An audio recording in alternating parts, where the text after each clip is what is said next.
சபா ராஜேந்திரன். மாண்புமிகு பேரவைத் தலைவர் அவர்களே, சமீபத்தில் வந்த பெஞ்சல் புயல் மழையினால் கடலூர் மாவட்டம் பெரிய அளவில் பாதிக்கப்பட்டிருக்கிறது. பூகோள ரீதியாக அமைப்பினால் மேலே உள்ள 7 மாவட்டங்களில் உள்ள மழைநீர் வடிகால் பகுதியாக கடலூர் மாவட்டம் இருக்கிறது.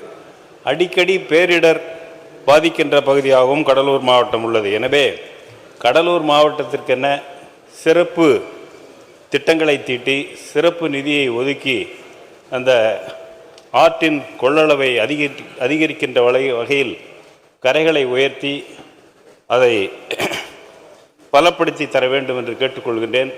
வெள்ள சேதத்தை பற்றி கேள்விப்பட்ட மாண்புமிகு முதல்வர் அவர்களும் 2 தினங்களில் 2 முறை கடலூர் மாவட்டத்திற்கு வருகை தந்து மக்களுக்கு ஆறுதலையும் ஆதரவையும் கொடுத்த மாண்புமிகு துணை முதல்வர் அவர்களுக்கும் இந்த நேரத்தில் நன்றியை தெரிவித்துக் கொள்கின்றேன்.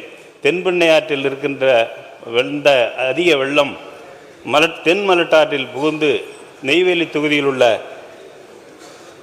திருவாமூர், காமாட்சிப்பேட்டை, எலந்தம்பட்டு, சிறுவத்தூர், ஏரிப்பாளையம், செம்மேடு, கருக்கை போன்ற கிராம பகுதிகளில் குடியிருப்பு பகுதிகளிலும் அதேபோல் வயல் பகுதிகளிலும் பெரிய சேதத்தை ஏற்படுத்தியிருக்கிறது.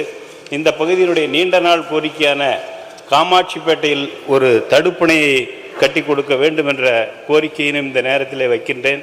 இந்த பகுதி கிரிட்டிக்கல் சோன் என்று அறிவிக்கப்பட்டிருக்கிறது. எக்ஸ்ப்ளாய்டட் சோனாக மாறுவதற்கு வாய்ப்பு இருக்கிறது. அந்த பகுதியில் உள்ள நிலத்தடி நீர் உப்பாக மாறிக்கொண்டிருக்கிறது. எனவே இந்த அவசியத்தை கருதி அந்த இடத்திலே காமாட்சிப்பேட்டையில் ஒரு தடுப்பணையை கட்டி கொடுக்க வேண்டும் என்று மாண்புமிகு பேரவைத் தலைவர் வாயிலாக மாண்புமிகு அமைச்சர் அவர்களை கேட்டு அமைகிறேன். மாண்புமிகு அமைச்சர் அவர்கள்.